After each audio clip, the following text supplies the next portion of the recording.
കുഞ്ഞിന് കൊടുക്കുമ്പോൾ ചാണകം മെഴുകിയ തറയിൽ മുള്ളിയ കുഞ്ഞ് മുള്ളിയിരിക്കുന്ന മുഴുവൻ ഊറലോട് കൂടിയതാണെന്നും അത് നെഫ്രോട്ടിക് സിൻഡ്രോം എന്നോ ആൽബുമിനൂറിയ എന്നോ ഉള്ള പേരുകളൊന്നും അറിയാത്തൊരു തള്ള, അതിന്റെ വൈദ്യശാസ്ത്രപരമായ പേരോ കിഡ്നി എവിടെയാണ് തലയിലാണോ ഇരിക്കുന്നതെന്ന് പോലും അറിയാത്ത തള്ള, മനസ്സിലായില്ല. അങ്ങനൊരു അവയവം ഇന്നോളം കണ്ടിട്ടില്ലാത്ത തള്ള ഈ ഒരൊറ്റ പച്ച മടലിന്റെ പ്രയോഗം കൊണ്ട് തന്റെ കുഞ്ഞിനെ കിഡ്നിയുടെ അരിപ്പയ്ക്ക് വന്ന തകരാറ് മാറ്റി പൂർണ്ണമായി മൂത്രം തെളിഞ്ഞു മുള്ളുന്നവനായി മാറ്റിയെങ്കിൽ ആ പ്രയോഗം നിങ്ങൾക്കറിയാമെന്ന് വന്നാൽ ഇത് മേടിക്കാൻ ഓടണ്ട. തെങ്ങിന്റെ വെറും മടല്, പച്ച മടൽ, ഇളം മടല്, കവളം മടലും അത് വാട്ടിപ്പിഴിഞ്ഞ നീര് കൽക്കണ്ടം ചേർത്ത് കൊടുക്കുക. ഒരു പിടി തേങ്ങാപ്പിണ്ണാക്കെടുക്കുക, അല്പം ജീരകം പൊടിക്കുക, റാഗി പൊടിക്കുക അതിന്റെ കൂടെ, മനസ്സിലായില്ല. റാഗി വറുത്ത്, ജീരകം വറുത്ത ജീരകവും റാഗിയും കൂടെ സമമായി എടുത്ത് തേങ്ങാപ്പിണ്ണാക്കിൽ പൊടിക്കുക. വീട്ടിലുള്ള തേങ്ങാപ്പിണ്ണാക്ക് തെങ്ങുണ്ടെങ്കിൽ, മനസ്സിലായില്ല. പൊടിച്ച് നേരെ കുഞ്ഞിനം കൊടുക്കുക. കിഡ്നി വർക്ക് ചെയ്യും, നെഫ്രോട്ടിക് സിൻഡ്രോം പോകും. ഇത് ആൽബുമിൻ മാത്രമല്ല ഊറലായി വരുന്നത്, കൊഴുപ്പ് വരും. 20 തരം മേഹരോഗങ്ങൾ ആയുർവേദത്തിലുണ്ട്. അത് 20 മാറാൻ സാധാരണക്കാരന് കാശൊന്നും ഇല്ലെങ്കിൽ കൊടുത്തിരിക്കുന്ന ഇത്രയും ലളിതമായ പ്രയോഗമാണ്. നേരെ പോയി പഞ്ഞപ്പുല്ല്, കുട്ടികൾക്കെല്ലാം കുട്ടിക്കാലത്ത് കിഡ്നിക്ക് ചെറിയ തകരാറുണ്ടാവും. അതുണ്ടായാൽ അത് തടയുന്നതിനാണ് വീട്ടിൽ പഞ്ഞപ്പുല്ല് മേടിച്ചുകൊണ്ടിരുന്നത്. ഈ പഞ്ഞപ്പുല്ല് നല്ല ചട്ടിയിലിട്ട് വറുത്തെടുക്കും. ഇന്നത്തെ പെണ്ണുങ്ങൾക്ക് അത് മലരാക്കാൻ അറിയില്ല, അവരിട്ട കരിയും. ഇപ്പൊ ഞാനിത് പറയുന്ന കേട്ട് എഴുതിയെടുത്തോണ്ട് പോകും. അവിടെ ചെന്ന് കുറെ പഞ്ഞപ്പുല്ല് വാങ്ങിച്ച് ചട്ടിക്കകത്തോട്ടിടും, എന്നിട്ട് അടുപ്പത്തോട്ട് വെക്കും. ചട്ടി പഴുത്തു വരണം. അപ്പൊ ഇത് കുറേശ്ശെ ഇടുമ്പോൾ മലരുന്നത് മറിക്കണം, മനസ്സിലായില്ല. ഇതിന് ക്ഷമ വേണം. അത് ഈ പുത്തൻ പഠിപ്പിനില്ല. അതിന് കലത്തിൽ കഞ്ഞി വെച്ചും കൂട്ടാൻ വെച്ചും ഒക്കെ പരിചയം വേണം. അപ്പൊ പഴയ അമ്മമാർ കലത്തിനകത്ത് കഞ്ഞി വെക്കുമ്പോൾ, കൽച്ചട്ടിക്കകത്ത് കൂട്ടാൻ വെക്കുമ്പോൾ, ഗ്ലാസ് ടംബ്ലറിൽ ഭക്ഷണം കൊടുക്കുമ്പോൾ ആ അമ്മയ്ക്കൊരു ഗുണമുണ്ട്, ഏകാഗ്രത കൂടും. അത് പൊട്ടാതെ ഒരു 60 കൊല്ലം ജീവിക്കാൻ. ആ മനസ്സിനോളം വലിയ ഔഷധം വേറെയില്ല. അത് മാത്രമല്ല, ആ കലത്തിനകത്ത് ഭക്ഷണം പാകം ചെയ്യുമ്പോൾ രാവിലെ വെച്ച ചോറ് വൈകുന്നേരം എടുത്തുണ്ണുമ്പോൾ ബാക്ടീരിയ അമീബയില്ല. അലുമിനിയത്തിലും ഹിൻഡാലിയത്തിലും നോളിയത്തിലും സ്റ്റീലിലും ആവി വെള്ളമായി താഴെ വീണ് 6 മണിക്കൂർ കഴിയുമ്പോഴേക്ക് അതിൽ ബാക്ടീരിയയും അമീബയും ഫോം ചെയ്ത് അതിന്റെ അമിനോ അമ്ലങ്ങളോടുകൂടി അകത്തേക്ക് കഴിച്ച് വയറ് കേടാക്കുകയാണ് ഇന്ന് എല്ലാവരും. നിങ്ങളുടെ ഫ്രിഡ്ജും ഫ്രീസറും എല്ലാം ഒട്ടേറെ അണുക്കളുള്ളതാണ്. അണുനാശകമല്ല ഫ്രിഡ്ജ്. പാചകം ചെയ്തു വെച്ച ഭക്ഷണം എടുത്ത് ഒരു ഇലക്ട്രോൺ മൈക്രോസ്കോപ്പിന് താഴെ നോക്ക്. നിങ്ങൾ മേടിച്ചു വെച്ചിരിക്കുന്ന ഒരു മൈക്രോവേവ് ഓവനിൽ വേവിച്ചിട്ടെടുത്ത് നോക്ക്. തൈര് തിളപ്പിച്ചിട്ടെടുത്ത് താഴേക്ക് വെച്ച് മൈക്രോസ്കോപ്പിൽ നോക്ക്. ഒറ്റ ലാക്ടോബാസില്ലൈസ് ആവില്ല. നല്ലതാണ്. ലാക്ടോബാസില്ലൈസ് ശരീരത്തിന് ആവശ്യമുള്ളതാണ്. ഇരിക്കട്ടെ, സ്യൂഡോമോണല്ലേ ഇട്ട് നോക്ക്, കോളിഫോം ബാക്ടീരിയ ഇട്ട് നോക്ക്. ലാക്ടോബാസില്ലയ്ക്ക് കുഴപ്പമുണ്ടാവും. ആ ലാക്ടോബാസില്ലേ അതിനകത്ത് ഒന്നിച്ച് ചാകുമ്പോൾ വരുന്ന അതിന്റെ അമിനോ അമ്ലം വിഷാംശമുള്ളതാണ്. കാരണം അത് ചാകാൻ തുടങ്ങുമ്പോൾ അതൊരു വിഷം പുറപ്പെടുവിക്കും. ഒരു പശുവിനെ നിങ്ങൾ ബഹിരന്തശ്ചേതനമായതുകൊണ്ട് കൊല്ലാൻ പോകുന്ന സമയത്ത് അത് അറിയുകയാണ് അതിനെ കൊല്ലാനാണ് നിങ്ങൾ പോകുന്നതെങ്കിൽ അതിലുണ്ടാകുന്ന ആ ഉത്കണ്ഠ മുഴുവൻ ഒട്ടേറെ ഹിസ്റ്റമിനുകളും മറ്റുള്ളതുമായി പുറപ്പെടും. അത് നിങ്ങളങ്ങോട്ട് അടിച്ച് കയറ്റുമ്പോൾ ശരീരം താറുമാറാവും. നിങ്ങളെ ഒരാൾ കൊല്ലാൻ വന്നാൽ നിങ്ങളുടെ ശരീരം ഉടനെ അങ്ങ് നിന്നുകൊടുക്കുകയാണ്. നീ കൊന്നോടാ തിന്നോടാന്ന് പറഞ്ഞു. ഇത്തരം കുറെ അന്ധവിശ്വാസങ്ങൾ എനിക്കുണ്ട്. അതുകൊണ്ട് കണ്ടാമിനേഷൻ കൂടുതൽ നിങ്ങളുടെ പുതിയ പാത്രങ്ങളിലാണ്. ഇത് കൂടാതെ അലുമിനിയം ഓക്സൈഡ് ഉണ്ടാവും. മനസ്സിലായില്ല. ഇന്ന് എല്ലാ വീട്ടിലും വരുന്ന കോൺസ്റ്റിപ്പേഷൻ അലുമിനിയം ഓക്സൈഡിന്റെയാണ്. അലുമിനിയം ഫുഡ് ക്വാളിറ്റി എന്നൊരു സാധനം ഇല്ല. കാരണം ഏത് അലുമിനിയവും വെള്ളം ഒഴിച്ചു വെച്ചാൽ അലുമിനിയം ഓക്സൈഡ് ഉണ്ടാവും. അതിനകത്ത് പുളി, തക്കാളി മുതലായ അമ്ലഗുണമുള്ള അസിഡിക്കായ പദാർത്ഥങ്ങൾ, വഴുതനങ്ങ, മുള്ളങ്കി മുതലായ ആൽക്കലൈൻ പദാർത്ഥങ്ങൾ, ക്ഷാരഗുണമുള്ള പദാർത്ഥങ്ങൾ, ക്ഷാരവും അമ്ലവുമായി അലുമിനിയം റിയാക്ട് ചെയ്യും. അതിന്റെ ഒട്ടേറെ ലവണങ്ങൾ നിങ്ങളുടെ ശരീരത്തിൽ കടന്നുകൂടും.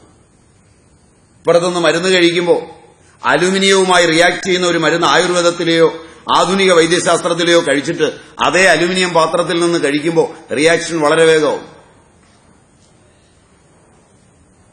ഇതിന്റെ കെമിസ്ട്രി ആദ്യം അറിയണം. പിശഗ്വരൻ അറിയണം, തള്ളയും തന്തയറിയണം, കഴിക്കുന്നയാൾ അറിയണം. അപ്പുറത്തൊരു ഡോക്ടർ കൊടുത്തിരിക്കുന്ന അലുമിനിയം സംയുക്തമുള്ള ഒരു മരുന്നും ഇപ്പുറത്തൊരാൾ കൊടുത്തിരിക്കുന്നത് ക്ലോറൈഡിന്റെ സംയുക്തമുള്ള ഒരു സാധനവുമാണെങ്കിൽ അലുമിനിയവും ക്ലോറൈഡും ചേർന്ന് വരുന്ന അലുമിനിയം ക്ലോറൈഡിന്റെ എന്തെന്ത് ഭാവങ്ങൾ ബ്രെയിനിൽ ഉണ്ടാകുമെന്ന് ആദ്യം അറിയണം.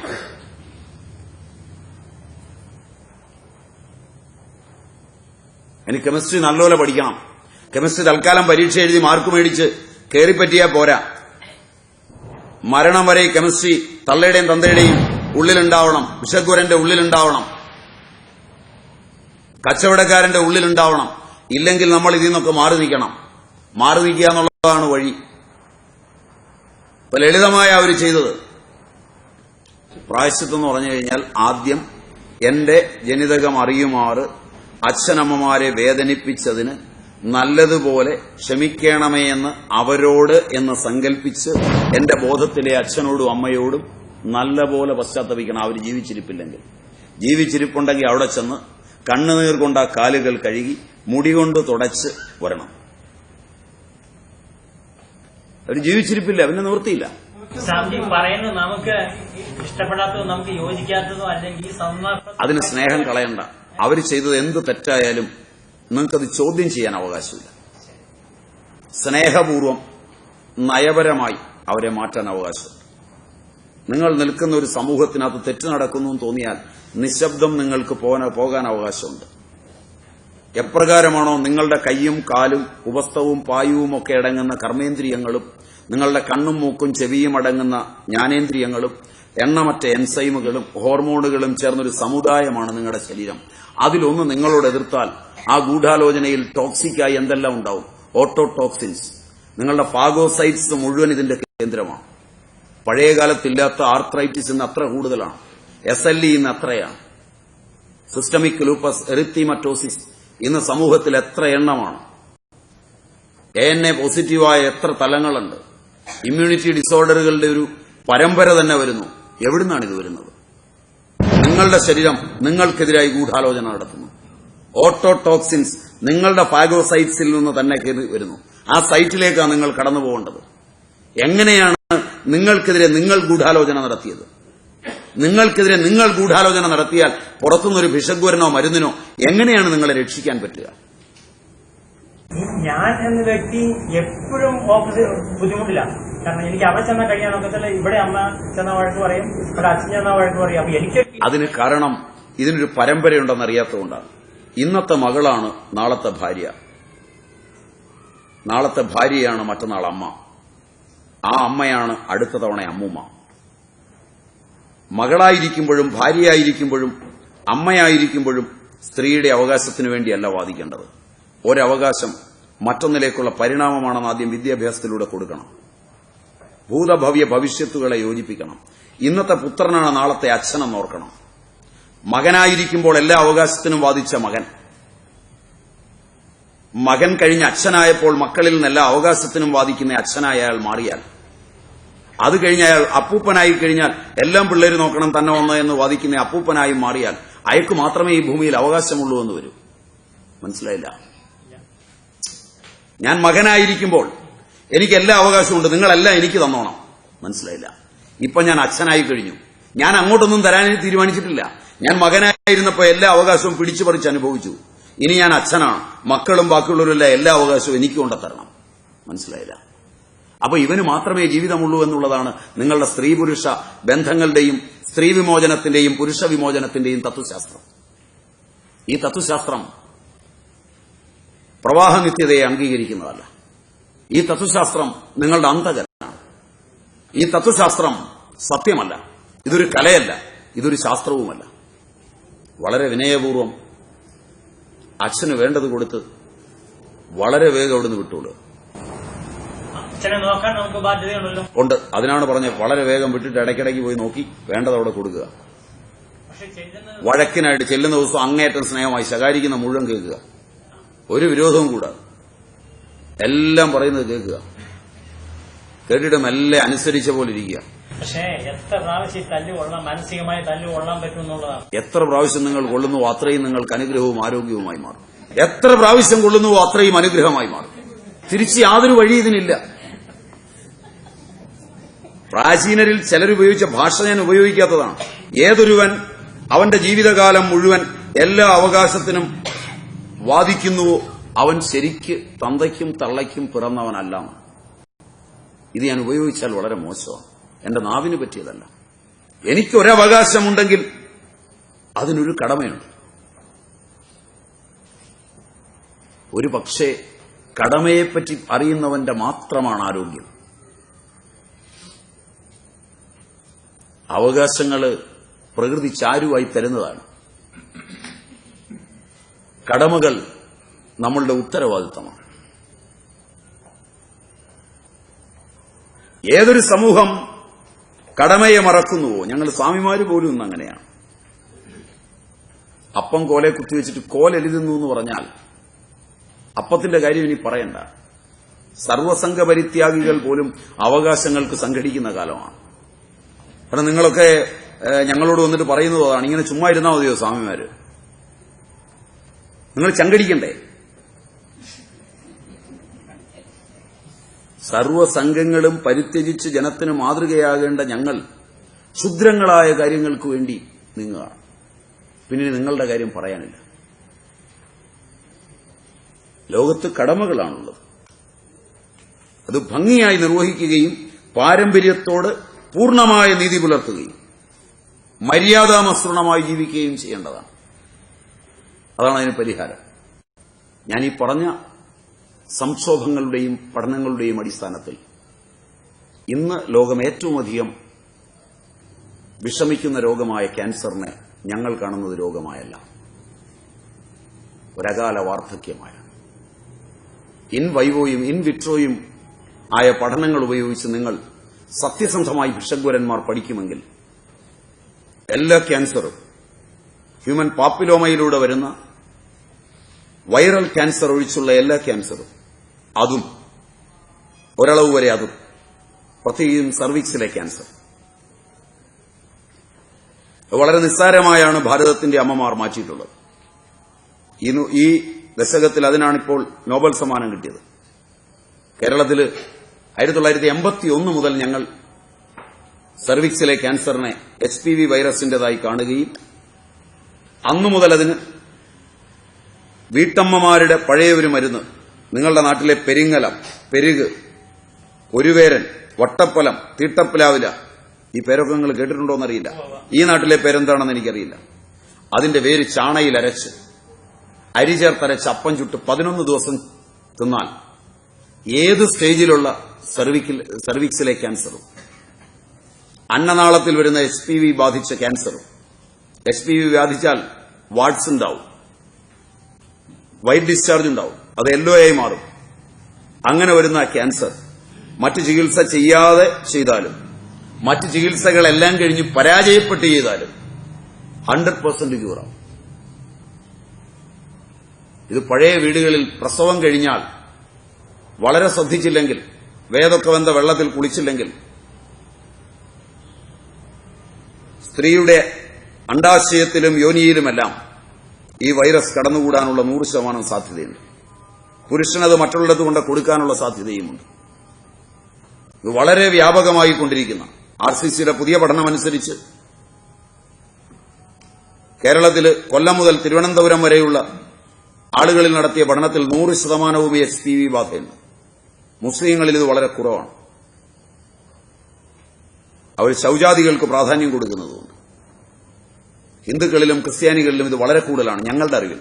അവരുടെ പഠനം എങ്ങനെയെന്ന് ഞങ്ങൾക്കറിയില്ല. ഞങ്ങളുടെ അടുക്കൽ എത്തുന്ന രോഗികളിൽ നിന്ന് ഞങ്ങൾ എത്തിച്ചേർന്നിരിക്കുന്ന നിഗമനം ഇത് ഹിന്ദുക്കളുടെയും ക്രിസ്ത്യാനികളുടെയും ഇടയിൽ വളരെ കൂടുതലാണ്. സ്ത്രീകളിൽ വളരെയധികമാണ്. ഇതിന് വളരെ എളുപ്പത്തിലുള്ള ഒരു ഔഷധമാണ് ഞങ്ങൾ പറയുക, പെരിങ്ങലത്തിന്റെ വേര് അരി ചേർത്തരച്ച് അപ്പം ചുട്ടു തിന്നുക. ഇത് പഴയ കാലത്ത് പ്രസവം കഴിഞ്ഞാൽ ഒരു 11 ദിവസം അമ്മ ഉണ്ടാക്കി കൊടുക്കും.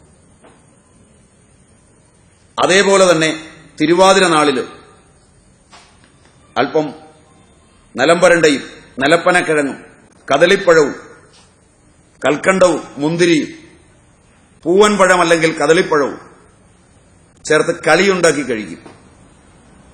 പുരുഷന്മാർക്ക് കൊടുക്കാറില്ല, സ്ത്രീകൾ കഴിക്കുന്നതാണ്. സ്ത്രീയിലെയും പുരുഷനിലെയും ഈ വൈറസിന്റെ ബാധ പെട്ടെന്ന് മാറും. ഇത് വളരെ പ്രായോഗികമായി അവർ ചെയ്തിരുന്ന ഈ രോഗം ഉൾപ്പെടെ, സർവിക്സിൽ വരുന്ന ഈ ക്യാൻസർ ഉൾപ്പെടെ, ക്യാൻസറിനെ ഞങ്ങൾ കാണുന്നത് മുമ്പ് പറഞ്ഞ ഭക്ഷണവും ജീവിത രീതിയും കൊണ്ടുവന്ന ഒരകാല വാർദ്ധക്യമാണ് ക്യാൻസർ. ശരീരാവയവങ്ങളെ ഉപയോഗിക്കുമ്പോൾ അവയവങ്ങൾ തനിച്ചോ കോശങ്ങൾ തനിച്ചോ വാർദ്ധക്യ ലക്ഷണം കാണിക്കുമ്പോൾ അതിന്റെ പരിണാമത്തെ ആദ്യം അറിയണം. Fertilisation, then birth, then growth, then senescence and death. കോശത്തിന്റെ ഈ പ്രക്രിയ ഇൻ വൈവോയുടെ ഫേസുകളും ഇൻ വിട്രോയുടെ സ്റ്റേജുകളും എല്ലാം വെച്ച് നിങ്ങൾക്ക് പഠിക്കാം. സ്റ്റേജസും ഫേസസും നോക്കി നല്ലവണ്ണം പഠിച്ചിട്ട് നിങ്ങൾ നോക്കിയാൽ ക്യാൻസർ എന്നതൊരു രോഗമല്ലെന്നും ഇത്രയധികം മരുന്നിന്റെ കച്ചവടം ആവശ്യമില്ലെന്നും വളരെ വാർദ്ധക്യത്തിലേക്ക് പോകുന്ന കോശത്തെ തിരിച്ചുകൊണ്ടുവരുവാൻ വൈദ്യശാസ്ത്രത്തിനാവില്ലെന്നും അതിന്റെ പഠനങ്ങൾ പ്രാചീനരുടെ കയ്യിൽ എവിടെയാണുള്ളതെന്ന് അന്വേഷിക്കുകയും അവിടെ രസായന കലയുടെ ആയുർവേദത്തിന്റെ രണ്ടാം ഭാഗം അഥവാ ആദ്യ ഭാഗം രസായനമാണ്. രസായനങ്ങൾ ആയുർദൈർഘ്യത്തെ നിയന്ത്രിക്കാൻ ഉള്ളതാണ്. 100 വയസ്സിലധികം ജീവിക്കണമെന്നുള്ളത് ആയുർവേദത്തിന്റെ സന്ദേശമാണ്. ആയുർവേദം ഉണ്ടാകുന്നത് തന്നെ ഭരദ്വാജനും കൂട്ടരുമെല്ലാം പ്രാഗ്ജ്യോതിഷത്തിൽ വെച്ച് സമ്മേളനം കൂടിയാണ്. 400 വയസ്സ് വരെ ഉണ്ടായിരുന്ന പുരുഷായുസ് 100ലേക്ക് കുറഞ്ഞതുകൊണ്ടാണ്, 120ലേക്ക് കുറഞ്ഞതുകൊണ്ടാണ് ഇനിയും കുറയരുതെന്നോർത്ത് സമ്മേളനം കൂടിയതെന്നാണ് ഇത് തുടക്കത്തിൽ പറയുന്നത്. അതുകൊണ്ട് തന്നെ അവർ മുഖ്യമായി കൊണ്ടുവന്നിട്ടുള്ളൊരു ശാഖയാണ് രസായനം. വാർദ്ധക്യത്തിലെത്തിയാൽ വാർദ്ധക്യ കോശങ്ങളെ യൗവനത്തിലേക്ക് കൊണ്ടുവരിക. മഹാഭാരത യുദ്ധത്തിലെ കൃഷ്ണന്റെ പ്രായം 85ആണ്. മഹാഭാരതത്തിലെ യുദ്ധസമയത്ത് ഭീഷ്മന്റെ പ്രായം 119ആണ്. കണക്കുകൾ അനുസരിച്ച്, അവിടെ എഴുതിയിരിക്കുന്നതനുസരിച്ച്. ഇപ്പൊ കോശത്തിന്റെ പ്രായം, അതിന്റെ സൈറ്റോക്രോം, ബയോക്ലോക്ക്, അത് മാറ്റിമറിക്കുന്നതിനുള്ള ഔഷധങ്ങളെക്കുറിച്ച് പ്രാചീനർ ഒട്ടേറെ ചിന്തിച്ചിരുന്നു. അവയൊക്കെ വീടുകളിൽ ഉണ്ടാക്കിയിരുന്നു. ഇന്നത്തെ പോലെ കമ്പനികളിലല്ല. ചവനപ്രാശമൊക്കെ വീടുകളിലാണ് ഉണ്ടാക്കിയിരുന്നത്. അതുകൊണ്ട് ആ വീടുകളിൽ ഇവയൊക്കെ ഉണ്ടാക്കാനും ഒരു കൂട്ടായ്മയിൽ അതുണ്ടാക്കി കഴിച്ചു നോക്കാനും ഒക്കെ കഴിഞ്ഞാൽ രസായനങ്ങൾ കൊണ്ട് ക്യാൻസറുകൾ മിക്കവാറും 100% മാറും. രസായന വിദ്യയുടെ തലങ്ങൾ വളരെ പ്രധാനപ്പെട്ടതാണ്. അതിന് കോശത്തെക്കുറിച്ച് നല്ലവണ്ണം അറിയണം. കോശം വാർദ്ധക്യത്തിലേക്ക് വരുന്നതിനെ തടയുന്ന പദ്ധതികൾ അറിയണം. രസായന കലയിൽ ഉപയോഗിക്കുന്ന ഔഷധങ്ങളെ അറിയണം. ചുരുങ്ങിയ പക്ഷം ചിറ്റമൃതും കടുക്കയും താന്നിക്കയും നെല്ലിക്കയും എങ്കിലും സ്മരണയിലുണ്ടാവണം. കടുക്കയും താന്നിക്കയും നെല്ലിക്കയും ഏറ്റവും നല്ല രസായനങ്ങളാണ്. അതെങ്കിലും മനസ്സിലുണ്ടായാൽ പലപ്പോഴും ക്യാൻസറിനെ അതിജീവിക്കാം. ബ്രസ്റ്റ് ക്യാൻസറൊക്കെ മറ്റൊരാൾ തൊടുന്നതിന് മുമ്പ് കൈകൊണ്ട് തൊട്ടപ്പോൾ മുഴയറിഞ്ഞാൽ വെറും ചുക്ക് മോരിലരച്ച് തോരത്തോരെ ആ മുഴമേലേക്ക് ഇട്ടാൽ അത് വറ്റിപ്പോകും. വറ്റിക്കഴിഞ്ഞുകൊണ്ട് കാണിച്ചാൽ ബെനൈൻ ട്യൂമറായിരുന്നുവെന്നും അത് വറ്റിയ പാടേ ഉള്ളൂവെന്നും പറഞ്ഞാൽ മനസമാധാനവും കിട്ടും. ഒന്ന് കാണിച്ചോണം എന്നാലും. കാരണം അവർ പറഞ്ഞു കഴിയുമ്പോൾ അതിന്റെ ഉത്തരവാദിത്വം അവരിൽ നിൽക്കുമ്പോൾ നിങ്ങൾക്കതൊരു സുഖമാണ്. പേടി അങ്ങ് പോകാനും ഇടയാവും. തൊണ്ടയിലാണ് വരുന്നതെങ്കിൽ ഒച്ചയടപ്പ് വരുമ്പോൾ തന്നെ തിരുതാളിയും മുത്തലും പച്ചമഞ്ഞളും അരച്ചു പിഴിഞ്ഞ നീര് കൽക്കണ്ടം ചേർത്തങ്ങ് ലയിപ്പിച്ച് കഴിച്ചാൽ അപ്പോൾ തന്നെ ആ നൊടിയൂളുകൾ താഴും. എന്നിട്ട് ആദ്യത്തെ ENT കാണിച്ച് എടുത്ത റിപ്പോർട്ട് കയ്യിൽ വെച്ചിട്ട് കാണാതെ പോയി അടുത്ത ആളിനെ കണ്ടാൽ ഈ നിസ്സാരമായ സാധനം കൊണ്ട് പോയിട്ടുണ്ടാവും. അപ്പോൾ ആദ്യത്തത് തെറ്റാണ് എന്ന് പറയുമ്പോൾ തർക്കിക്കാനൊന്നും പോകണ്ട. കാരണം മാറി കിട്ടിയാൽ മതി എന്ന് സമാധാനത്തോടെ ജീവിച്ചിരിക്കുക. ഒന്നാമത്തെ കാര്യം, നിങ്ങളുടെ ഈ തർക്കവും വഴക്കും എല്ലാം ഓരോന്നിനെയും എതിർക്കാനുള്ളതാണ്. ഒന്നിനെയും എതിർക്കുന്നത് ആവരുത് ജീവിതം. ആരോഗ്യം വേണമെങ്കിൽ ഏറ്റവും പ്രധാനപ്പെട്ടതായി ഓർക്കുക, സർവം ബ്രഹ്മ ഉപനിഷദം മാഹം ബ്രഹ്മ നിരാകുര്യാത് മാമാ ബ്രഹ്മ നിരാകരോത് അനിരാകരണമസ്തു അനിരാകരണം മേ അസ്തു. ഒന്നിനെയും നിരാകരിക്കരുത്. ആ ബ്രഹ്മം എന്നെ നിരാകരിക്കരുത്, ഞാൻ ആ ബ്രഹ്മത്തെ നിരാകരിക്കരുത്. സർവം ഖൽവിതം ബ്രഹ്മം തജ്ജലാനീതി ശാന്ത ഉപാസിത. അതായിരിക്കട്ടെ നിങ്ങളുടെ ആരോഗ്യ സങ്കല്പം. നിങ്ങൾ ഷെയർ മാർക്കറ്റിൽ പോയിരിക്കുമ്പോൾ 1 ലക്ഷം രൂപയും കൊണ്ടുപോയി ആലുവ ജംഗ്ഷനിലെ ഷെയർ മാർക്കറ്റിന്റെ സ്ഥലത്തിരുന്നാൽ 8 ലക്ഷത്തിന്റെ ഷെയർ എടുക്കാം. Am I right? 8 ലക്ഷത്തിന്റെ ഇങ്ങ് എടുത്താൽ വൈകുന്നേരം ആകുമ്പോൾ 7 ലക്ഷത്തിന്റെ വിൽക്കണം, കൂടിയാലും കുറഞ്ഞാലും. ഈ സമയത്തെല്ലാം നിങ്ങളുടെ ഷൂട്ടപ്പ് ചെയ്യുന്ന അഡ്രീനാലിനാണ്. മദ്യപിക്കുമ്പോൾ എങ്ങനെയാണോ അഡ്രീനാലിൻ ഷൂട്ടപ്പ് ചെയ്യുന്നത്, ആ പെട്രോൾ അടിക്കുമ്പോൾ എങ്ങനെയാണോ അഡ്രീനാലിൻ ഷൂട്ടപ്പ് ചെയ്യുന്നത്, മദ്യത്തേക്കാൾ അഡിക്റ്റ് ആകുന്നത് പെട്രോളാണ്. പെട്രോൾ അഡിക്റ്റുകളെ എന്നെ കേൾക്കുന്ന ഭിഷഗ്വരന്മാരിൽ ആരെങ്കിലും കണ്ടിട്ടുണ്ടോ എന്ന് എനിക്കറിയില്ല. എനിക്കേതായാലും നിങ്ങളുടെ പ്രസിദ്ധ കമ്പനികളിൽ നിന്ന് ഒട്ടേറെ പെട്രോൾ അഡിക്റ്റുകളെ കാണുവാനും അവരെ മനസ്സിലാക്കുവാനും ഒരു ചാൻസ് ലഭിച്ചിട്ടുണ്ട്. നിങ്ങളുടെ FACTയും HMGയും ഒക്കെ ഉൾപ്പെടെയുള്ള കമ്പനികളിലെ മോട്ടോർ മെക്കാനിക്കുകളായ ജീവനക്കാരിൽ പലരെയും പെട്രോൾ അഡിക്റ്റുകളായി തെറ്റിദ്ധരിച്ച് ഭ്രാന്താണെന്നോ അതാണെന്നോ ഇതാണെന്നോ ഒക്കെ പറഞ്ഞ് ചികിത്സിച്ചിട്ടുള്ളത് കഴിഞ്ഞ് എത്തിയിട്ടുള്ള ഒട്ടേറെ പേരെ കാണാനും, അതിലൊരാളിന്ന് ഈ ഇതിന്റെ തൊട്ടടുത്ത്, അതായത് വലിയൊരു വൈദ്യനായി തന്നെ ഇരിക്കുന്നതായും എനിക്കറിയാം. പെട്രോൾ ചെന്ന് കഴിഞ്ഞാൽ അദ്ദേഹം അത്ഭുത ചികിത്സ നടത്താൻ തുടങ്ങും.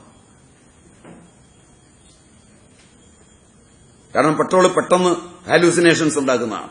പെട്രോൾ അഡിക്ഷൻ, ദെൻ മദ്യത്തിന്റെ അഡിക്ഷൻ, കഞ്ചാവ് പോലുള്ള പദാർത്ഥങ്ങളുടെ അഡിക്ഷൻ, അതുപോലെ തന്നെ നിങ്ങളുടെ ഷെയറിന്റെ അഡിക്ഷൻ, ചിട്ടി മുതലായവയുടെ അഡിക്ഷൻ, ഭക്ഷണത്തിന്റെ അഡിക്ഷൻ, അമിതമായ ഭക്ഷണപ്രിയം, ഇവയൊക്കെ വരുന്ന അഡ്രീനാലിൻ ഷൂട്ടപ്പ് ചെയ്യുമ്പോഴാണ്.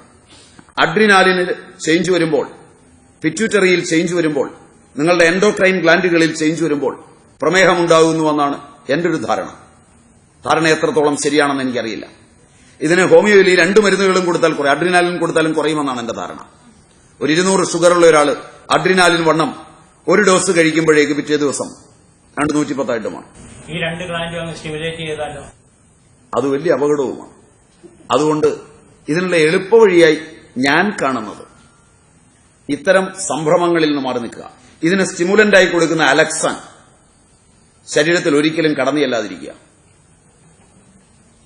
കാരണം നിങ്ങൾ കഴിക്കുന്ന എല്ലാ ബ്രെഡും, എല്ലാ കേക്കും, എല്ലാ ഹൽവയും, എല്ലാ മൈദ ഉൽപ്പന്നങ്ങളും, പൊറോട്ട ഉൾപ്പെടെ കിലോ കണക്കിന് അലക്സാൻ ചേർന്നതാണ്. മൈദ സോഫ്റ്റാക്കുന്ന സോഫ്റ്റ്നർ അലക്സാനാണ്. 1980 മുമ്പ് അല്പം കോപ്പർ സൾഫേറ്റ് ചേർത്ത് പച്ചനിറമുണ്ടാക്കി വാൾ പോസ്റ്റ് ഒട്ടിക്കാൻ ഉപയോഗിച്ചിരുന്ന ഈ പദാർത്ഥമാണ് ഇന്ന് നിങ്ങളുടെ മുഖ്യഭക്ഷണം. മൈദയാണ് ഈ കാലഘട്ടത്തിൽ കൊച്ചുകുട്ടികൾക്ക് വരെ പ്രമേഹമുണ്ടാക്കുന്നതിൽ ഒന്നാമൻ. അതിന്റെ കൂടെ ബേക്കറി പദാർത്ഥമാവുമ്പോൾ ക്രിസ്പാകുന്നതിനു വേണ്ടി അമോണിയ ചേർക്കും. കിലോ കണക്കിന് അമോണിയയാണ് കേക്കിലും ബ്രെഡിലും ബിസ്ക്കറ്റിലും ചേർക്കുന്നത്. അമോണിയ ലിവറിലാണ് ചെന്ന് വീഴുക. നിങ്ങളുടെ ലിവറും നിങ്ങളുടെ പാൻക്രിയാസും നിങ്ങളുടെ പിറ്റ്യൂട്ടറിയും നിങ്ങളുടെ അഡ്രീനലും എല്ലാം കൂടെ സംയുക്തമായി നടത്തുന്ന ഒരു വലിയ ഗൂഢാലോചനയാണ് ഇന്ന് പ്രമേഹം. അത് നിയന്ത്രിക്കുക എന്നുള്ളതിന് ബ്രെയിനിൽ വേണം മാറ്റം വരുത്താൻ. ഒന്ന്, ഇവയോടുള്ള താൽപര്യം കുറയ്ക്കണം. അത് മരുന്നുകൊണ്ട് കുറച്ചാലേ കുറയുള്ളൂ, അല്ലാതെ സ്വയം കുറയില്ല. കാരണം അഡ്രീനാലിൻ ഷൂട്ടപ്പ് ചെയ്യാൻ ആഗ്രഹിക്കുമ്പോൾ ഇത് പോയി കഴിച്ചിരിക്കും. ആഹാരത്തോടുള്ള അഭിരുചി കുറയ്ക്കണമെങ്കിൽ വളരെ ശ്രദ്ധിക്കണം. നല്ല പൊട്ടാസ്യത്തിന്റെയും സോഡിയത്തിന്റെയും ലെയറിനെ പിടിക്കണം. അവിടെ സംഭ്രമജനകങ്ങളായ പരിണാമങ്ങൾ ഉണ്ടാകുന്നുണ്ട്. അതുകൊണ്ടാണ് കിഡ്നി പോകുന്നത്, ഡയബറ്റിക് നെഫ്രോപ്പതി. അതുകൊണ്ടാണ് നിങ്ങളുടെ നെർവുകൾ കുഴപ്പമാകുന്നത്, ഡയബറ്റിക് ന്യൂറോപ്പതി. അതുകൊണ്ടാണ് നിങ്ങളുടെ കണ്ണുകളെ ബാധിക്കുന്നത്, ഡയബറ്റിക് റെറ്റിനോപ്പതി. ഇവയെല്ലാം സംയുക്തമായി നിങ്ങൾക്ക് നേരിടണം എന്നുണ്ടെങ്കിൽ മസ്തിഷ്കത്തിലെത്തുന്ന മരുന്നുകൾ തന്നെ വേണം. കാട്ടുജീരകം, ജീരകം, ഉലുവ, അയമോദകം വളരെ ശക്തമായി ഇതിലേക്ക് എത്തുന്ന, പക്ഷെ ഒറ്റയടിക്ക് എത്തുകയില്ല. പതുക്കെ പതുക്കെ, ഇന്ന് കഴിച്ച് നാളത്തേക്ക് മാറിക്കിട്ടുകയില്ല. കുറെ കാലം കൊണ്ട് പതുക്കെ പതുക്കെ കുറച്ചു കൊണ്ടുവരാം. വളരെ ഇതായിട്ടില്ല, ഗന്ധം കൊണ്ട് വരെ മാറ്റം വരുത്തുന്നതാണ് ചെമ്പകത്തിന്റെ പൂവ്. വളരെ എളുപ്പത്തിൽ മാറും. ഇതിന്റെ എല്ലാ സൈഡ് എഫക്റ്റുകളെയും മാറ്റുന്ന വിധത്തിൽ പ്രവർത്തിക്കുന്നതാണ് മുക്കുറ്റി. ബ്രെയിനിലാണ് ചെല്ലുന്നത്. വളരെ ശക്തമാണ്. ഇങ്ങനെ ഒട്ടേറെ ഔഷധങ്ങൾ ആ രംഗത്തുണ്ട്. പ്രമേഹത്തെ നിയന്ത്രിക്കുവാൻ ആഗ്രഹിക്കുന്നുവെങ്കിൽ മര്യാദാമസൃണമായ ജീവിതം വേണം. മധുരം കുറച്ചാൽ പോരാ, ഉപ്പാണ് ആദ്യം കുറയ്ക്കേണ്ടത്. കാരണം ഉപ്പ് വിഭാഗത്തിൽ മധുരമാണ്. കഴിക്കുന്ന ഉപ്പ് അകത്ത് മധുരമായ രൂപാന്തരം പ്രാപിക്കുന്നത്. മധുരത്തിന്റെ മധുരത്തേക്കാൾ കോശങ്ങളുടെ ആന്തരിക ഘടനയിലേക്ക് വരെ വ്യാപിക്കുന്നതാണ് ഉപ്പിന്റെ മധുരം. അത് നിങ്ങൾക്ക് തിരിച്ചറിയാൻ എളുപ്പം. എന്നെ കേൾക്കുന്നവരുടെ ഇടയിൽ യൂറോളജിസ്റ്റുകൾ ഉണ്ടെങ്കിൽ, നെഫ്രോളജിസ്റ്റുകൾ ഉണ്ടെങ്കിൽ അവർക്ക് പരിചയം ഉണ്ടാകാൻ ഇടയുണ്ട്. ഡയബറ്റിക് നെഫ്രോപ്പതിയോ ഒക്കെ വന്ന് രോഗിയെ അഡ്മിറ്റ് ചെയ്ത് ഡയാലിസിസ് തുടങ്ങുമ്പോൾ മിക്കവാറും ഡോക്ടർമാരെന്ന് പറയും ഉപ്പ് കഴിക്കണ്ടാവും. കേട്ടിട്ടുണ്ടോന്നറിയില്ല. സോഡിയം വളരെ ഹൈ ആവുമ്പോൾ പറയും ഉപ്പ് കഴിക്കണ്ടാവും.